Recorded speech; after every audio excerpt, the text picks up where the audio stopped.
Dok, saya udah kebelet banget, tapi pipisnya nggak keluar, cuma netes-netes aja. Perut bagian bawah juga kerasanya penuh sama nyeri. Oh, baik Bapak. Itu bisa jadi bening prostatik hiperplasia atau biasa disebut BPH. Penyakit tersebut adalah pembesaran kelenjar prostat yang umumnya terjadi pada pria usia lanjut. Kondisi ini bukan kanker, tapi bisa menekan saluran kencing sehingga menyebabkan sulit buang air kecil, aliran lemah, sering kencing terutama pada malam hari, atau merasa tidak tuntas saat kencing. Nah, seiring bertambah usia, jadi patofisiologinya itu hormon testosteron dan DHT dalam tubuh pria itu berubah. Jadi peningkatan DHT merangsang pertumbuhan sel prostat, membuat kelenjar prostat membesar. Nah, prostat yang membesar ini menekan saluran kencing atau uretra, sehingga aliran urin menjadi lambat, tersendat, atau bahkan terhambat. Dari cerita Bapak sepertinya itu tanda bahwa pembesaran prostatnya sudah cukup berat, Pak. BPH berat biasanya ditandai dengan sulit sekali, mulai buang air kecil bahkan sampai tidak bisa keluar sama sekali, perut terasa penuh dan nyeri, aliran kencing sangat lemah atau menetes, sering terbangun malam untuk buang air kecil, kadang disertai infeksi saluran kemih atau darah di urin atau hematuria. Kalau dibiarkan, ini bisa menyebabkan kerusakan ginjal, Pak, jadi perlu ditangani segera. Nanti kita bantu keluarkan urin yang tertahan dulu, lalu lanjutkan dengan terapi obat atau tindakan medis sesuai hasil pemeriksaannya, Pak. Atas nama Tuan Rohmat, selamat siang Bapak. Baik Pak Rohmat, saya akan konfirmasi dulu untuk usia dan alamatnya. Pak Rohmat usia 52 tahun dan rumahnya di Gredeng Purwokerto, betul begitu Pak? Iya Mbak. Baik, saya cek untuk resep obatnya ya Pak. Saya ambilkan dulu di belakang.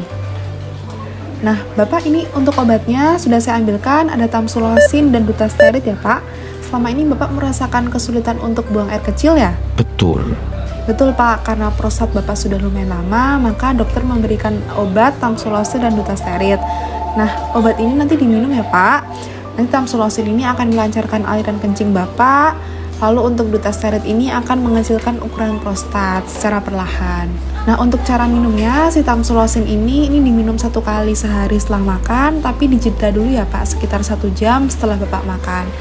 Nah, nanti tamsulosin ini efeknya bisa seharian Pak, jadi jangan dikunyah atau dihancurkan biar efeknya itu optimal ya Pak. Kenapa nggak boleh dikunyah Mbak? Nah, karena tamsulosin ini tidak boleh dikunyah, karena apa? Karena obat ini tuh dibuat supaya lepasnya pelan-pelan Pak di dalam tubuh. Jadi kalau Bapak kunyah, itu nanti dikhawatirkan malah tidak akan berefek untuk prostat Bapak. Nah, untuk yang obat kedua, ini ada dutasterid, itu diminum 1 kali sehari, bisa diminum bersamaan dengan tamsulosin juga setelah makan. Jangan dikunyah juga ya Pak. Nanti mungkin Bapak bisa merasakan agak pusing, sebaiknya bangunnya pelan-pelan kalau bisa Bapak merasakan pusing biar tidak jatuh. Nah, kalau untuk dutasterid ini, efek obatnya itu lumayan lama Pak. Jadi Bapak harus minum secara teratur dan tidak boleh tidak minum, jadi setiap hari harus diminum ya Pak. Ini obatnya ya Pak. Saya sudah menuliskan aturan minumnya di bungkus obat supaya Bapak mudah mengingatnya. Apabila nanti ada keluhan seperti pusing berat, reaksi alergi, atau keluhan yang lain, Bapak bisa segera kontrol ke dokter ya Pak. Selain obat, ada beberapa cara non-farmakologis yang bisa Bapak lakukan supaya hasil pengobatan lebih baik, seperti kurangi minum kopi, teh, dan alkohol, batasi minum air menjelang tidur malam supaya Bapak tidak sering terbangun untuk buang air kecil, jangan menahan kencing terlalu lama, dan jaga berat badan ideal, serta rutin berolahraga ringan ya Pak.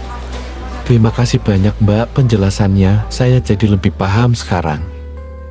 Ingat kawan-kawan, jaga kesehatan prostatmu karena setiap langkah kecil menuju kesembuhan yang berarti besar.